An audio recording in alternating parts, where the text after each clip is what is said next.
I found the address tucked inside an old birthday card from someone named Sarah, in my husband's desk drawer. That was the moment I knew 35 years of marriage were about to implode. I called my lawyer before I called David. And when I finally drove out to that farmhouse in rural Pennsylvania, I brought my phone fully charged and my backbone finally intact. If you're watching this, subscribe and tell me where you're watching from. But let me backtrack so you understand how a reasonably intelligent 63-year-old woman ended up playing detective in her own marriage for 8 years. David had been sending money to his sister Sarah in the countryside, $500 every single month like clockwork. When I asked about her in the beginning, he used that patient tone men reserve for when they think you're being silly. She's had a hard life, Maggie. Lost her husband young, raising her daughter alone. Family helps family, and I had felt guilty for even questioning it. David came from a big family scattered across 3 states. I'd only met a few of them at our wedding decades ago. It made sense that he'd want to help a struggling sister. Then the business trip started about 6 years ago. Once a month, sometimes twice, David would drive out to check on Sarah for hours each way. Always on a Saturday, she needs help with the property, he'd say. Repairs, that sort of thing, when I offered to join him. To finally meet the sister I'd apparently been helping support for years. He always had a reason why I shouldn't. Sarah was shy. The house was too small. She was going through a difficult period and didn't want to meet anyone new eventually. I stopped asking. How considerate of me, right? Making things easy for my husband's double life. Looking back now, I can see all the signs I'd chosen to ignore, the way he'd shower immediately after coming home from his trips, how he kept his phone face down on the table, the occasional scent of unfamiliar laundry detergent on his clothes. David always handled our finances. I'm the lawyer. Let me deal with the boring stuff, he'd say whenever I asked about our accounts. I had access to one checking account for groceries and household expenses. The investment accounts, retirement funds. Business accounts, those were apparently too complicated for me to worry about. And I trusted him completely. What a fool I'd been, but it was the birthday card that changed everything. I'd been looking for our property tax documents when I found it shoved in the back of his desk drawer. The envelope was addressed to David in looping, feminine handwriting. Inside was a card with a sunset over a lake. The message read, "Happy birthday to someone special. Thank you for everything you do for us. With love, Sarah and Emma. Double quotes Emma. He had never mentioned Sarah having a daughter named Emma. My hands were shaking as I photographed the return address, then carefully put everything back exactly as it was. That night at dinner, I asked casually, "How's your sister Sarah doing?" David didn't even look up from his pot roast. "Fine, same as always. And her daughter? What was her name again?" There was the slightest pause. "Lisa, her name's Lisa." He'd forgotten his own lie. I spent the next 3 days being the perfect wife while my mind sprinted through every possibility. Maybe Sarah had 2 daughters. Maybe I misread the card. Maybe there was an innocent explanation, but after 35 years, I knew the weight of a lie. It shifts the air between 2 people. On Thursday morning after David left for work, I got in my car and started driving west toward that address in rural Pennsylvania. I told myself I was being paranoid, that I'd pull up and find exactly what David had described. A struggling sister grateful for family support. The 4-hour drive gave me plenty of time to rehearse what I'd say. I'd be friendly, introduce myself as David's wife, laugh about never having met after all these years. We'd have coffee. I'd meet Emma or Lisa or whoever the daughter was. Everything would make sense, but the deeper into the countryside I drove, the more uneasy I felt. Farms gave way to long stretches of forest. My GPS eventually directed me down a dirt road, then onto an even narrower lane. Then the house appeared around a bend, a small but well-kept farmhouse with blue shutters and flower boxes under the windows. Not at all the struggling property David had described. The lawn was manicured. Fresh paint gleamed on the porch. Apparently poverty looks different when you're spending someone else's money. And in the driveway sat David's car. It was only 11 in the morning. On a Tuesday, David was supposed to be in his office in Philadelphia reviewing contracts. Yet there it was, David's silver Lexus, parked at an angle in the gravel driveway as if he'd pulled in fast, in a hurry to get inside. I eased my own car off the narrow lane about 50 yards back, tucking it behind an overgrown hedge. My hands trembled when I cut the engine. For several long minutes I just sat there, staring at that cheerful blue house with its welcoming flower boxes, trying to reconcile what I was seeing with 8 years of supposed charity. The property stretched across several acres. Behind the house, I could make out a newer barn and what looked like a chicken coop. A wooden swing set stood in the side yard, the kind you'd easily spend $1.500 on from a specialty store. Not exactly the picture of desperate poverty David had painted. I'd brought binoculars with me, something I never imagined doing at 63. Sitting in my car like some private investigator from a bad movie. Through the lenses, more details sharpened into view: solar panels on the roof, a greenhouse attached to the barn, a late model SUV parked beside David's Lexus. Then the front door opened. I held my breath. A woman stepped out, young enough to be my daughter. Maybe 35 at most, with long auburn hair pulled into a ponytail. She wore jeans and a fitted sweater that showed off a figure that definitely wasn't 63. She walked to the SUV, grabbed something from the back, then turned and smiled at someone inside the house. David appeared in the doorway. He pulled her close and kissed her. Not a brotherly peck. A real kiss, the kind that carries a whole story behind it: familiarity, intimacy. My chest tightened so hard I wondered if I was having a heart attack. The binoculars slipped from my shaking hands and clattered against the steering wheel. This was no sister, whatever David had been doing for 8 years. It had nothing to do with family charity. I watched them disappear back inside, his arm sliding around her waist with a casual possession that made my stomach drop. The door closed behind them, leaving me alone with my collapsing assumptions and the terrible truth forming in my gut. Part of me wanted to storm up that driveway, pound on the door, and demand answers. But a stronger instinct kept me frozen. I needed to see more, understand more before I made a single move. I'd once read that the wife is always the last to know. I'd smugly believed that would never be me. I'd thought of myself as observant, tuned into my husband's moods and patterns. Yet here I was, the very cliché I'd pitied in other women. About 20 minutes later, the door opened again. This time, a little girl ran out. She looked about 7, with dark curly hair and David's exact nose. David's nose. My vision tunneled. She was carrying a baseball mitt, laughing as David chased her, scooped her up, and spun her around. Her squeals of delight carried across the distance. The young woman stood on the porch watching them with a smile that spoke of 1,000 moments. Just like this one, this wasn't an affair. This was a life, a whole separate life. David had built while I'd been home in Philadelphia, believing in family charity and business trips. The girl wrapped her arms around David's neck as he carried her toward the barn,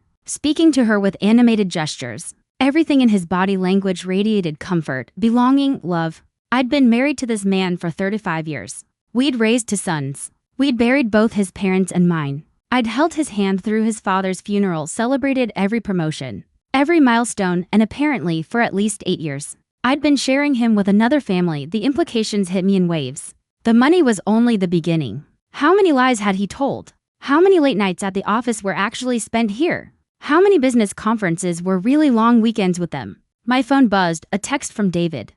Working lunch with clients. We'll be home by 6, love you. The casualness of the lie took the breath right out of me, love you. As if those words meant anything coming from a man who was, at that exact moment, playing father to a child I'd never even known existed.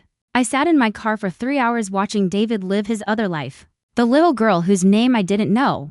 The woman who smiled at him with the familiarity of years, not months. The way he knelt to tie the child's shoe, patient and gentle in a way I'd forgotten he could be. Our 2 sons had left home more than a decade ago. Michael was in Seattle with his family. James had moved to London for work. David had seemed perfectly content with our empty nest, never expressing any longing for grandchildren beyond polite interest when the boys called. Yet here he was, fully engaged with a child who couldn't possibly be his granddaughter. Not unless the math added up. And from where I sat, nothing about this situation added up at all. Around 2 in the afternoon, they all went back inside. I waited another agonizing 30 minutes before finally making a decision. I couldn't sit in my car forever, and I needed answers more than I needed to protect myself from the truth. The walk to the front door felt like crossing a battlefield. Every step on that gravel driveway crunched far too loudly in the still afternoon air. The flower boxes I'd noticed earlier were full of chrysanthemums, the kind David always said were too much work for our own garden. I lifted my hand to knock, then hesitated. Through the window beside the door, I could see straight into the living room. David sat on a comfortable-looking sofa with the little girl curled against his side. He was reading to her from a large picture book, his voice carrying that gentle tone I remembered from when our boys were small. The young woman, his supposed sister Sarah, walked in carrying a tray with what looked like hot chocolate and cookies. She set it down, ruffled the child's hair, kissed the top of David's head, and settled in beside them. It was such a domestic scene, so perfectly ordinary, that it felt obscene. This was someone's family, someone's normal afternoon. The problem was, David already had a family. He had me, though clearly I was the discount version he kept tucked away. I knocked before I could talk myself out of it. The sound shattered the peaceful little tableau. Through the window, I watched David's head snap up, his expression shifting from relaxed contentment to instant alarm. The door opened. The young woman stood there, still smiling, clearly expecting a neighbor or delivery driver. Her smile faltered when she saw me, an unfamiliar older woman standing on her porch. "Can I help you?" she asked, her voice pleasant, genuinely curious. "I'm looking for Sarah," I said, surprised by how steady my voice sounded. "I'm Maggie Sullivan, David's wife." The color drained from her face. Behind her, I heard David's sharp intake of breath, followed by hurried footsteps. He appeared in the doorway wearing a mask of panic that might have been comical. "If it weren't destroying my life, Maggie, what are you doing here?"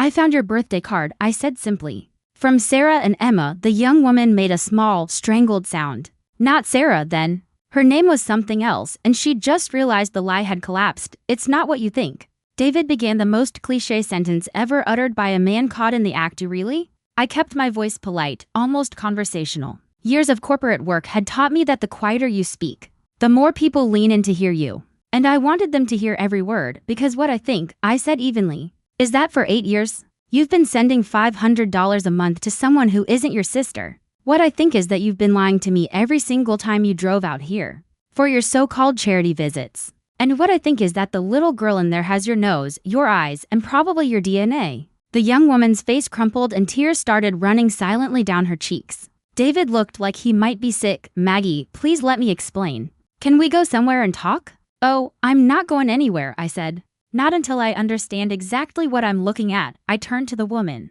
"So why don't we start with the truth? What's your real name?" "Nicole," she whispered. "Nicole Peterson." "And the little girl, Emma?" Nicole nodded, unable to speak. "Is David her father?" Her yes was barely audible, but it detonated like a bomb in the quiet afternoon. David's face collapsed. His usual confidence, decades of cultivated authority in corporate law, evaporated. He suddenly looked old. Older than his 6 to 5 years. "How long?" My voice was eerily calm. Some distant part of me noticed that. Shouldn't I be screaming? Throwing things? Instead, I felt ice cold and crystal clear. "Maggie, please." David reached for my arm. I stepped back as if he'd tried to hit me. "Don't touch me." Each word was measured and precise. "How long has this been going on?" Nicole wiped her eyes with the back of her hand. 9 years. We met 9 years ago. 9 years. Emma was 7. Which meant Nicole had gotten pregnant about 2 years into whatever this was. 2 years during which David had apparently decided he wanted a do-over at family life. "I'd like to come inside," I said. "Unless you'd prefer the neighbors hear this conversation." Nicole stepped aside wordlessly. David looked like he wanted to argue but thought better of it. I walked into my husband's other home, taking in the details with a strange, detached fascination. Family photos covered the mantel above the fireplace, David and Nicole laughing on a beach. Emma as a baby, David cradling her with the same tenderness he'd once shown our sons. The 3 of them at a pumpkin patch, all wearing matching plaid shirts. A whole history I knew nothing about, documented in frames that probably cost more than the $500 a month I'd thought was charity. Emma appeared in the doorway connecting to the kitchen, still holding her picture book. She looked between the adults with that worried, perceptive expression children get when they sense tension but don't understand it. "Mom, who's this lady?" "Mom." Nicole was mom, and David was what? I looked at him, waiting to see how he'd navigate this particular minefield. "Emma, honey, why don't you go play in your room for a bit?" Nicole's voice shook. "Grown-ups need to talk." But Dad was reading me the story. Dad, of course he was Dad. Why wouldn't he be? He'd been there for birthdays and bedtime stories, for scraped knees and probably first days of school. Just not for our sons' weddings or the birth of our actual grandchildren in Seattle. "I'll finish it later, sweetheart," David said quietly. His eyes were red. "Good. I hoped it hurt." Emma left reluctantly, giving me one more confused look before disappearing. I waited until I heard a door close somewhere upstairs. "So," I said, settling into an armchair that had probably cost 5 of my so-called monthly charity payments. "Let me see if I have this right. 9 years ago, you met Nicole. You started an affair. She got pregnant. And instead of, I don't know, divorcing me or being honest, you decided to maintain 2 families." "It wasn't like that," David protested weakly. "Then please enlighten me. What was it like?"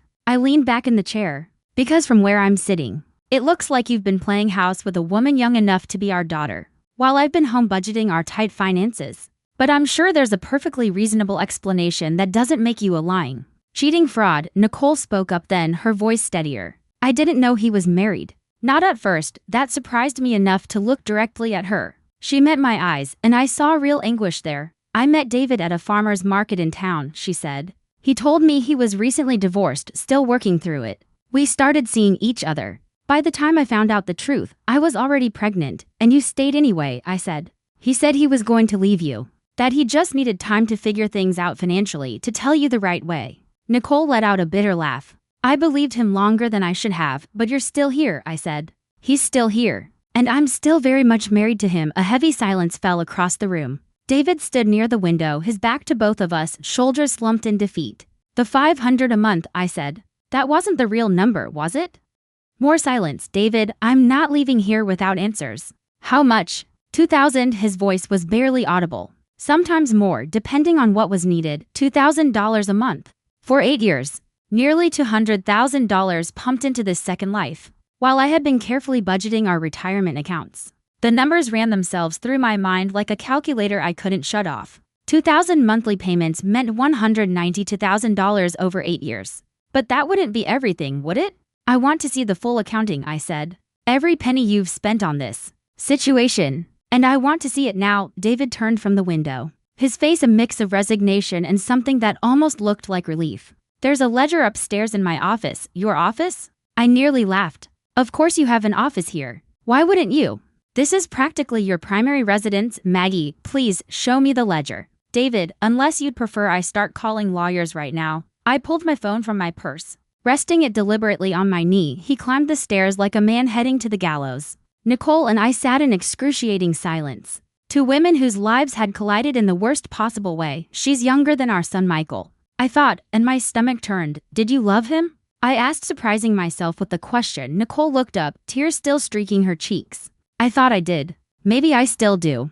But I'm tired of being the secret. Emma deserves better than a father who only shows up when his other life permits. How often does he come here? 3, sometimes 4 times a month. Weekends mostly. Sometimes he'd take vacation days. Tell you he was at a conference. Every vacation day for the past 8 years suddenly shifted into new, awful focus. The legal conference in Pittsburgh that ran long. The training seminar in Harrisburg, all lies. All time spent here, building this parallel existence. David returned with a black leather binder and set it on the coffee table like it might explode. I opened the binder, forcing myself to read each entry slowly and methodically. The monthly payments were all there, recorded with the same meticulous precision David applied to every financial task. But that was just the beginning. There it was, the down payment on this house, $50,000. Renovations came to $32,000, the SUV in the driveway, $40,000 paid in full. Medical bills for Emma's birth, $12,000, furniture, appliances, her private school tuition, gymnastics lessons, summer camps, line after line after line. By the time I reached the final page, the total made me physically sick. $378,000, I said, my voice completely flat. You've diverted nearly $400,000 of our money into this. It was my money too, David said weakly. Money from my salary, my bonuses. A cold realization settled into me. Or is there more you're not telling me? Because these numbers don't add up to just skimming from joint accounts. David, he didn't answer. That silence told me everything. We had a joint account for the household, a joint retirement fund, and you took out a second mortgage on our house last year. Do you remember what you told me that was for? More silence. You said it was for tax purposes, restructuring for better rates. I let out a harsh, humorless laugh. I signed those papers trusting you. My name is on that mortgage, David, my credit, my liability. Nicole's face went pale. You took out a mortgage? The barn, David admitted. The solar panels. Emma's education fund. I wanted to make sure she had everything, with money stolen from your actual wife. Nicole's voice shook with fury. You told me that money came from your bonuses, your investments. Jesus, David, you made me complicit in stealing from her. Nobody stole anything, he protested. But even he didn't sound convinced. I closed the ledger carefully, deliberately. I think we're done here for now. David, you're going to go home, pack a bag, and find somewhere else to stay. I glanced at Nicole's alarmed expression. Not here. I imagine Nicole has some thinking to do about whether she wants to continue being involved with a man who's lied to everyone in his life. Maggie, we need to talk about this rationally. Rationally? I stood, gripping my purse. You want rational? Fine, here's rational. I'm 63 years old, and I've just discovered my husband has a 7-year-old daughter and a whole second family. You've stolen nearly $400,000. You've put our house at risk. You've lied to me for 9 years. There is nothing rational about any of this, David. I never meant to hurt you. Then you should have divorced me. The words came out sharper than I'd intended. That's what honest people do when they want to be with someone else. They end one relationship before starting another. They don't build elaborate lies and secret lives. I walked to the door, then paused. Nicole, I'm sorry you were dragged into this. I believe you didn't know, but you know now. And I'd think very carefully about what kind of man keeps a woman and child hidden like a shameful secret for 8 years. I made it about 15 miles before I had to pull over. The shaking began in my hands and spread through my whole body, until I was gripping the steering wheel so tightly my knuckles went white. 8 years, no, 9. Nearly a decade of deception. When I finally caught my breath, I did what any self-respecting, scorned wife would do. I called my attorney's emergency line. Gerald Fisher had handled our estate planning 5 years earlier. Thorough, discreet, expensive, exactly what I needed now. Maggie, everything all right? I need to file for divorce immediately. And I need to freeze all joint accounts before my husband drains them. The brief pause told me Gerald had switched into crisis mode. Can you come to my office tomorrow morning, first thing?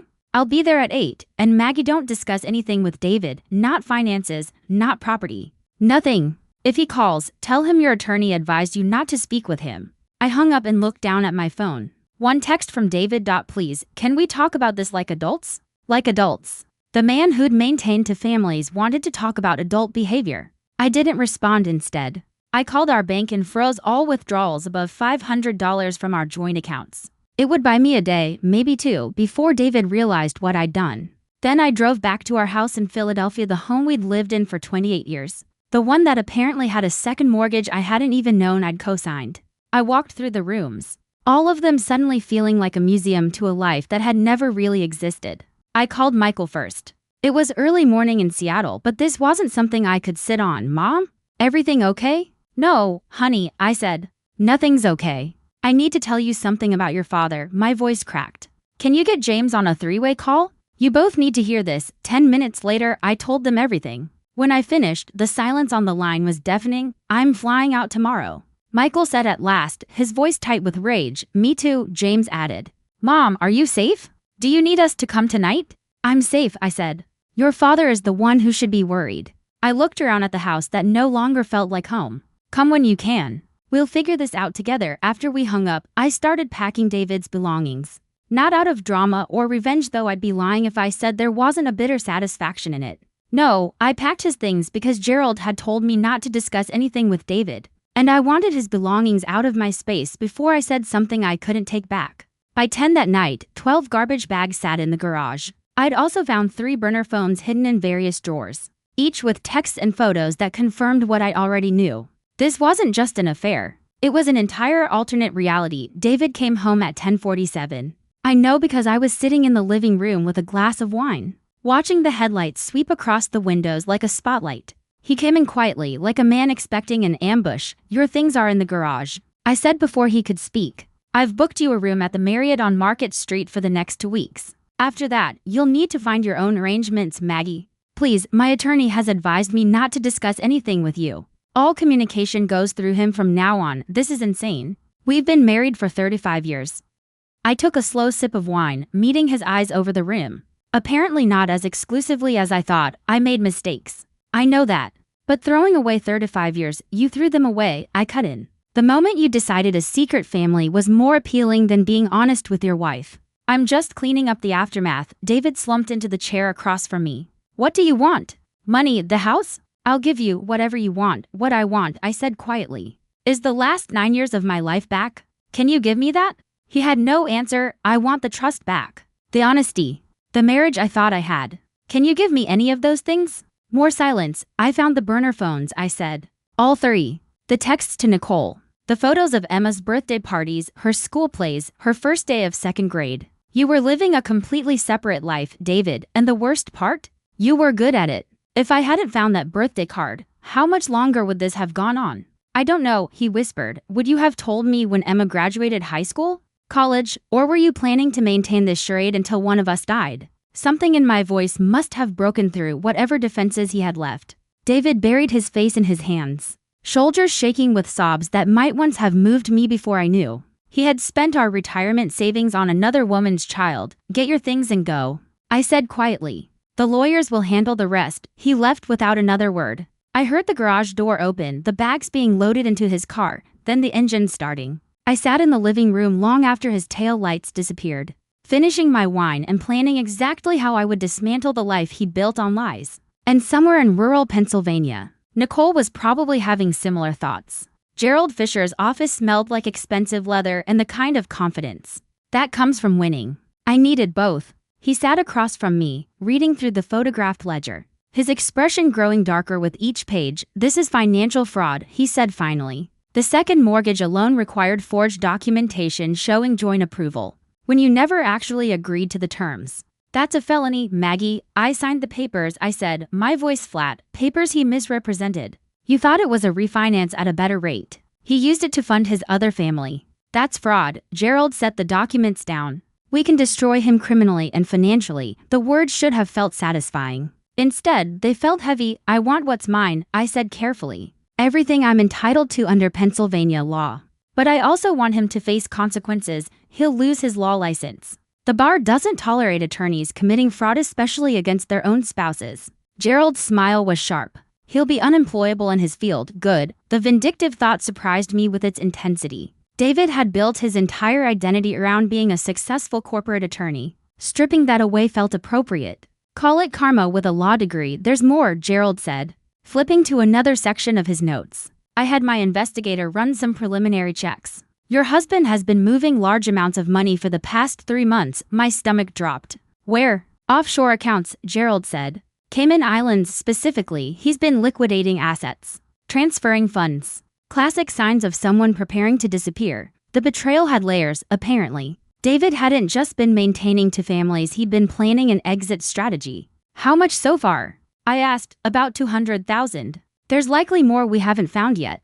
$200,000 on top of the $400,000 he'd already spent.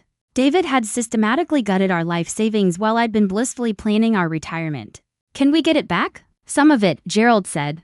"With the fraud charges, we can make a strong case. But international banking laws are tricky. We might recover 60, maybe 70% if we're lucky." I thought about the small apartment I'd probably have to move into someday. All the dreams I'd had, retirement, traveling, finally relaxing, evaporated like smoke. Meanwhile, David had been planning to vanish with our money, probably to start fresh somewhere with Nicole and Emma. "File everything," I said. "Criminal charges, divorce papers, asset freezes, all of it.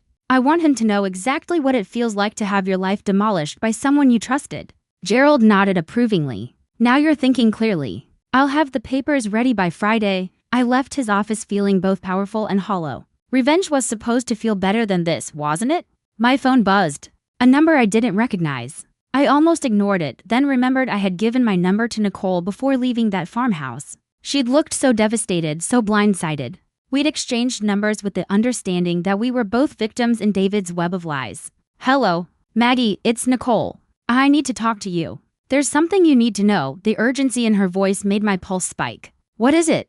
"Not over the phone. Can you meet me tomorrow?" "Maybe. There's a coffee shop in Doylestown, halfway between us." "What's this about, Nicole?"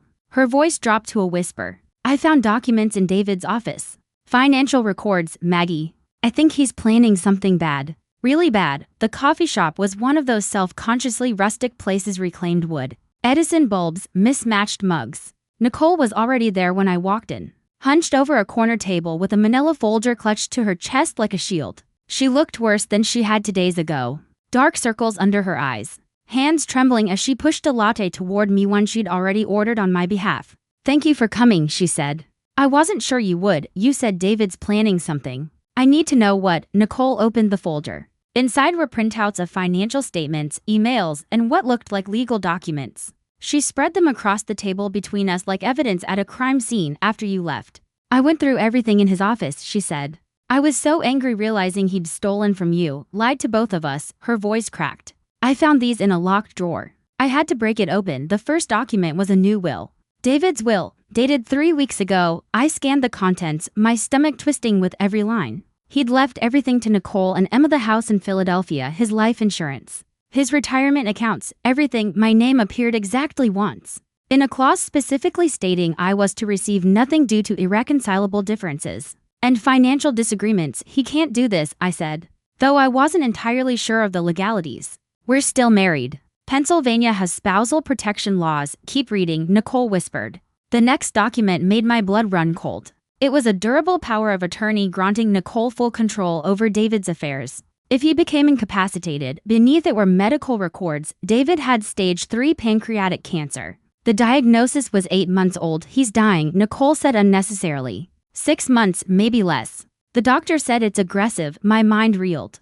David was dying. He'd known for 8 months and never said a word, not to me. Apparently not to Nicole until recently either, judging by her expression. How thoughtful of him keeping us both in suspense. When did you find out? I asked quietly. 3 days ago, she said. He finally told me after you showed up. Said he'd been trying to protect me from worry. Nicole let out a bitter laugh. Protect me? Like I'm some child who can't handle reality. I understood that bitterness intimately. There's more, Nicole said, pulling out another document. Life insurance policies. 3 of them. $2 million total. All with Emma and me as beneficiaries. He took them out 2 years ago. $2 million. Life insurance policies I'd never even heard about. Bought with premiums that must have come straight out of our joint accounts. He's been planning this for years, I said slowly, feeling the pieces finally lock into place. He knew he was sick probably even before the official diagnosis. He set up the will, the insurance, the power of attorney. He was going to die and leave me with nothing while you and Emma got everything. It's worse than that. Nicole slid an email chain toward me. Read these. The emails were between David and a financial advisor in the Cayman Islands. They discussed transferring assets, creating offshore trusts, and timing everything to line up with the endpoint, David's death. He'd been quietly moving money offshore, preparing to die and leave Nicole with everything, while I would be left drowning in debt and legal fallout. The second mortgage, the maxed out credit cards in both our names. All of it would fall on me while his life insurance paid out to his other family. He was going to frame me, I said, my voice disturbingly steady. Make it look like I'd mismanaged our finances. Then he'd die. You'd collect millions and I'd be stuck with nothing but debt and blame, Nicole nodded, tears running down her cheeks. I didn't know. I swear to you, Maggie, I had no idea. When I found these documents, I got sick. Literally, I threw up in his bathroom. Why are you showing me this? I asked. You could have stayed quiet, taken the insurance, moved on, because it's wrong, Nicole said fiercely. I'm not a saint, okay? I slept with a married man. I stayed with him even after I learned the truth. But I'm not a thief. Emma deserves better than money stolen from someone her father betrayed. And you, her voice broke, you deserve to know what he's been planning. We sat in that coffee shop for 3 hours. 2 women who should have hated each other. Instead, glued together by the wreckage of the same man's lies, Nicole showed me everything. Bank statements proving he'd been draining accounts for years. Investment portfolios liquidated and transferred. There's something else, Nicole said, pulling out another document. He tried to transfer your house. Look at this. It was an attempted quitclaim deed from 6 months ago. David had tried to move our Philadelphia house into a trust Nicole controlled, but the signature. My signature was so badly forged that even I could spot it. He never filed it, Nicole said. I think he realized it wouldn't hold up. The notary stamp is fake to check the date. But he was trying, Maggie. He was trying to take everything from you. More fraud. More felonies. My husband hadn't just betrayed me emotionally, he'd spent years dismantling my entire financial life. While I trusted him completely, I need to ask you something, I said. And I need you to be completely honest. Did you love him? Nicole was silent for a long moment. I thought I did, in the beginning when I believed his lies about being divorced. Yes, I loved who I thought he was. She wiped her eyes. I found out he was still married when Emma was 6 months old. A neighbor mentioned seeing his wedding ring tan line. I confronted him. He cried, said he was planning to leave you, that he just needed time to do it right. And like an idiot, I believed him. 7 years, I said quietly. You waited 7 years. Every year he had an excuse, she whispered. The business wasn't stable enough. Your health was too fragile. His mother was dying. Then yours. Always something. Her tone hardened. But when I found out about the cancer 3 days ago, and saw these documents, I realized he was never going to leave you. He was going to die and leave me holding stolen money while you got blamed for everything. That's when I understood. He never loved either of us. We were both just convenient. He told me he loved me every day, I said. Right up until I found that birthday card. 35 years of I love you, and every single one was a lie by omission. Emma asks about you, Nicole said suddenly. She wanted to know who the sad lady was. I told her you were someone important to her dad. She said you looked like you needed a hug. The unexpected kindness from a child who had unknowingly blown my life apart made my throat tighten. What will you do? I asked quietly. With the insurance money, I mean when David dies, I don't want it. Nicole's voice was firm. Not like this. Not money stolen from you. Emma and I will figure something out. I have my job. My parents can help. We'll manage. You'd walk away from $2 million? I'd walk away from $2 million stolen through fraud and forgery, she said without hesitation. Yes, I made huge mistakes, but I'm not who David tried to make me. I'm not someone who profits from another woman's suffering. And then, as she said it, a dangerous idea began forming in my mind. Something risky. Probably illegal. Definitely satisfying. What if there was a way to make this right? I said slowly. Not just right, what if we could make David face everything he's done before he dies? Nicole leaned forward. What are you thinking? He's been planning his death like it's a business transaction, clean, controlled. You get the insurance, I get the debt, and he gets to exit like some tragic hero. I paused. What if we blow up that plan? How? I have a very good lawyer. One who's already building a criminal case against David, and with these documents, we have proof fraud, forgery, financial elder abuse. We can file charges now before he dies. Understanding lit up Nicole's face. If he's convicted of fraud, the insurance policies won't pay out. The clauses about illegal activity void everything exactly. And those offshore accounts? My lawyer can freeze them too.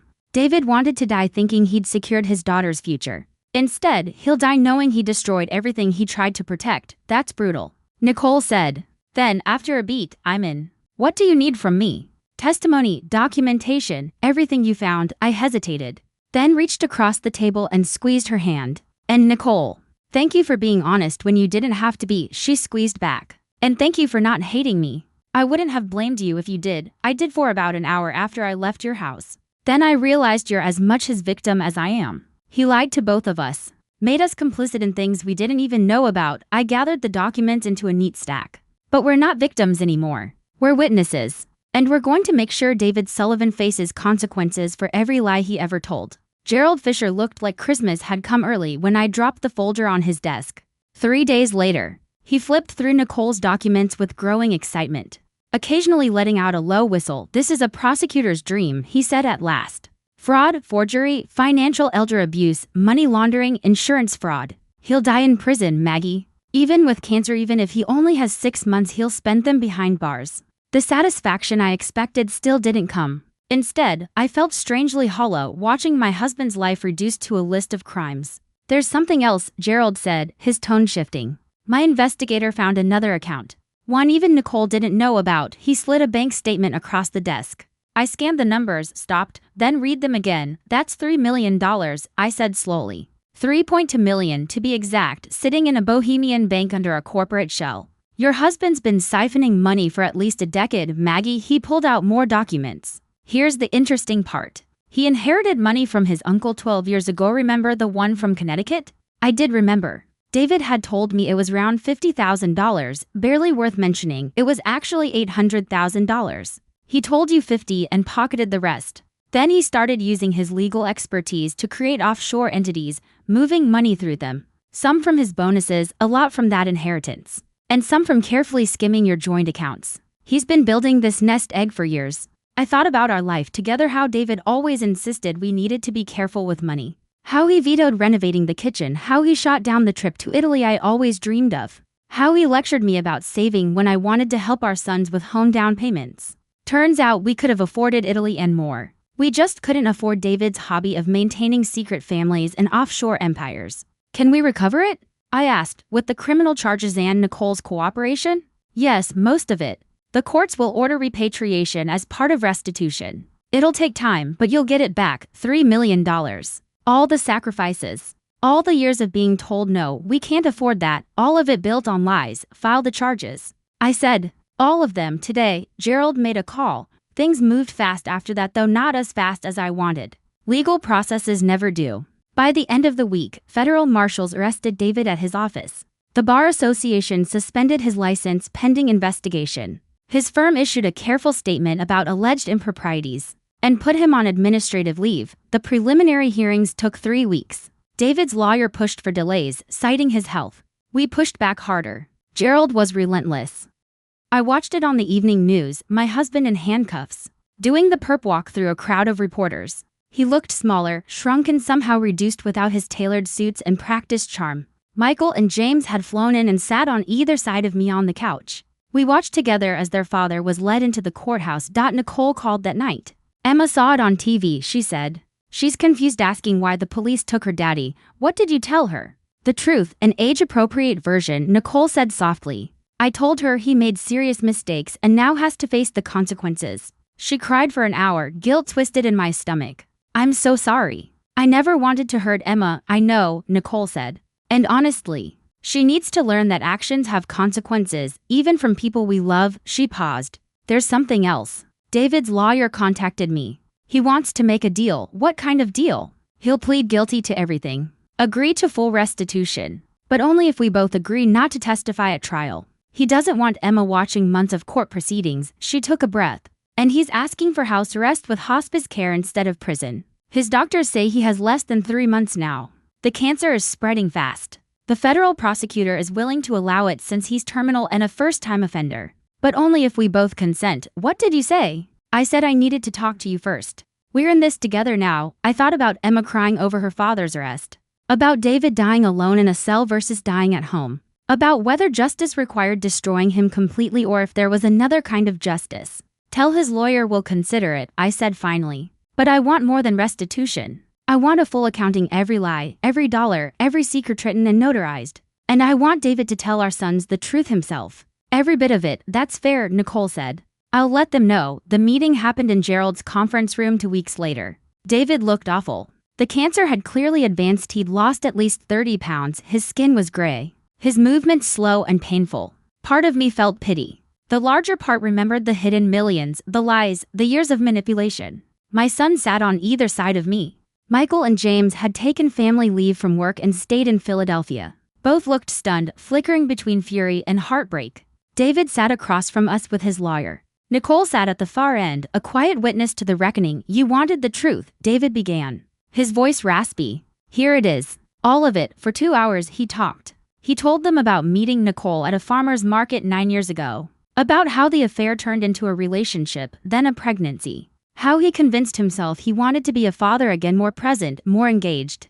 How terrified he was of losing everything if he admitted the truth. So he doubled down instead. I convinced myself I could manage both lives, he said. That I was providing for everyone. I told myself I was being responsible, protective, but really, I was just being a coward. Michael's jaw was clenched so tight I worried he'd crack a molar.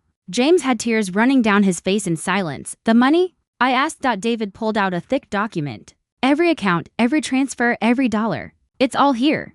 3.4 million total accumulated over 12 years. I started with Uncle Harold's inheritance, 800,000. I told you it was 50, he swallowed. I invested it, grew it. Then I started moving small amounts from our accounts and my bonuses. I used my legal knowledge to create offshore structures. Hide the movement. He looked directly at me. I told myself it was insurance, security. Then it became my escape fund. My freedom money. But the truth is, it was greed. And cowardice. You stole from your family, Michael said, his voice shaking with rage. While James and I struggled with student loans. While Mom worked at the library to help make ends meet, you were hiding millions. Yes, why? James asked. The question sounded like it hurt to speak. Just tell us why. David went quiet. When he finally spoke, his voice was broken. Because I was selfish. Because I wanted what I wanted without consequences. Because I thought I was smarter than everyone else. Because I believed I could manage it all. He looked at me again. Because I stopped seeing you as a person. And started seeing you as an obstacle to my happiness. The honesty was brutal. And about 35 years too late. I have 6 weeks, David continued. Maybe 8 if the treatment works. I'm pleading guilty to all charges. The restitution agreement returns everything to your mother, the offshore accounts, the house. All of it. Nicole has agreed to sign over any claim to my estate. Emma shouldn't be punished, I said quietly. Everyone turned to look at me. She's 7 years old. She didn't ask for any of this. I want a trust established for her education. $200,000. Separate from David's estate. Funded from the recovered money before distribution. Nicole's eyes widened. Maggie. You don't have to, Nicole said gently. I know, I answered. But Emma is innocent in all of this, and she's going to grow up knowing her father died a criminal. That's punishment enough. She deserves the chance at a good education, a decent start. David was crying silently. Thank you, he managed. I'm not doing it for you, I said, my voice cold. I'm doing it because it's right. Something you never quite figured out. The meeting wrapped up shortly after. Papers were signed, notarized, filed. David would serve house arrest in a facility that offered hospice care. The money would be returned. Justice of a sort would be served. Michael and James left together, too angry to speak to their father. Nicole gathered her things and gave me one last hug. "Thank you," she whispered. "For everything. Take care of Emma," I said. "And Nicole. Find someone who deserves you. Someone honest." She nodded and left. David remained behind, waiting to be transported to the facility. We were alone for the first time since everything had unraveled. "I'm sorry," he said quietly. "I know it doesn't matter now, but I am truly sorry." "You're right," I said.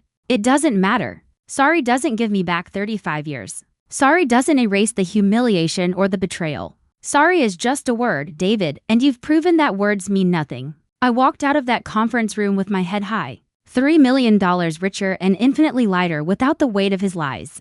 Gerald had already done the math. After legal fees and restitution, I'd net about $2.8 million. Enough to buy a small house somewhere warm. Enough to finally take that trip to Italy. Enough to help Michael and James buy homes and start the college funds for their kids, the ones David had pretended we couldn't afford. 6 weeks later, I was in Florence when Gerald called to tell me David had died. I was standing in front of Michelangelo's David. Yes, the irony wasn't lost on me. I thanked Gerald, ended the call, and went back to admiring the art. I didn't attend the funeral. Neither did Michael or James. Nicole held a small service, she told me later, just her, Emma, and a few friends. She scattered his ashes in the woods behind the farmhouse. 18 months later, I stood on the balcony of my new apartment in San Diego, watching the sunset paint the Pacific in shades of gold and crimson. Gerald had called that morning with news that the final offshore account had been recovered. The international legal process had been long, expensive, frustrating, but persistence paid off. My final total, $2.9 million after all legal fees, taxes, and complications. I used some of it to furnish this apartment.